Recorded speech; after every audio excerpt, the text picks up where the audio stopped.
السلام علیکم ناظرین، کیسے ہیں آپ سب لوگ؟ امید کرتی ہوں آپ سب خیریت سے ہوں گے۔ ناظرین، آج کی اس ویڈیو میں ہم بات کرنے جا رہے ہیں حضرت یوسف علیہ السلام اور زلیخا کی محبت کے قصے کے بارے میں کہ ان کی شادی ہو پائی، زلیخا کون تھی اور اس کا انجام کیا ہوا۔ ناظرین، زلیخا ایک مغربی بادشاہ تیموز کی انتہائی خوبصورت شہزادی تھی۔ 9 برس کی عمر میں زلیخا نے خواب میں پہلی بار حضرت یوسف علیہ السلام کا دیدار کیا۔ جب معلوم ہوا کہ آپ علیہ السلام شاہ مصر میں ہیں تو انہوں نے یہ سمجھتے ہوئے کہ چونکہ شاہ مصر حضرت یوسف علیہ السلام ہیں لہٰذا شاہ مصر یعنی عزیز مصر سے شادی کر لی، مگر حقیقت معلوم ہونے پر بے ہوش ہو گئی۔ تفسیر طبری میں ابن الجریر طبری نے محمد بن اسحاق کے حوالے سے نقل کیا ہے کہ جب یوسف علیہ السلام نے بادشاہ کہا کہ آپ مجھے ملک کے خزانوں کے انتظام پر مقرر کر دیجئے، یقین رکھیے کہ مجھے ان کی حفاظت کرنا خوب آتا ہے اور میں اس کا کام پورا علم رکھتا ہوں۔ بادشاہ نے ان کو وزیر بنا دیا اور وزیر خزانہ کے کام ان کے سپرد کیے۔ اللہ تعالیٰ فرماتے ہیں کہ اس طرح ہم نے یوسف کو ملک میں اقتدار عطا کیا کہ وہ اس میں جہاں چاہے اپنا ٹھکانہ بنائے۔ آپ چونکہ حضرت یوسف علیہ السلام کی حقیقت سے بخوبی آگاہ تھی مگر ابھی تک ایمان نہیں لائی تھی، اس لیے جب حضرت یوسف علیہ السلام کو دیکھا تو صبر نہ کر سکی، جس کی وجہ سے آپ کو کئی تکلیف کا سامنا بھی کرنا پڑا۔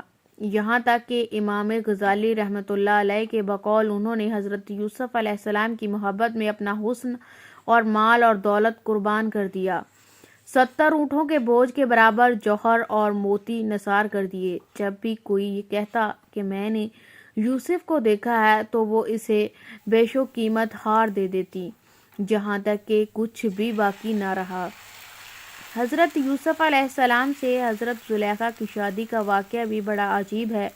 عزیز مصر کی موت کے بعد چونکہ حضرت زلیخا تنگ دست اور محتاج ہو چکی تھیں اور انہوں نے اپنی آنکھوں کی بینائی بھی چلی گئی تھی، تو کسی نے انہیں مشورہ دیا کہ اگر آپ حضرت یوسف جو کہ اب بادشاہ مصر ہیں ان سے اپنا معاملہ ذکر کریں تو ہو سکتا ہے کہ وہ آپ پر رحم کریں اور آپ کی مدد فرما کر آپ کو غنی کرتی، کیونکہ آپ نے ان کا خیال رکھا تھا اور ان کو عزت دی تھی۔ اس پر جب کسی نے انہیں یہ کہا کہ ایسا نہ کیجیے گا، ہو سکتا ہے کہ وہ ان کو آپ کا وہ سلوک یاد آ جائے جب آپ نے ان پر الزام لگایا تھا تو انہیں کافی تکلیف کا سامنا کرنا پڑا تھا، اور وہ بھی آپ کے ساتھ ویسا ہی کریں گے جیسا آپ کی وجہ سے ان کے ساتھ ہوا۔ تو فرمانے لگی، میں ان کی بربادی اور کرم نوازی کو جانتی ہوں۔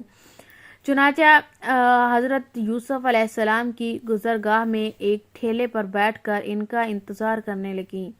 جب آپ قوم کے تقریباً 1 لاکھ معزز لوگوں اور وزیروں مشیروں کے ساتھ نکلے اور بی بی زلیخا نے حضرت یوسف علیہ السلام کی خوشبو محسوس کی تو وہ آپ کھڑی ہوئیں اور آواز دی پاکی ہے اس کے لیے جس نے مسیت کے سبب بادشاہ کو غلام اور اطاعت کے سبب غلام کو بادشاہ بنا دیا۔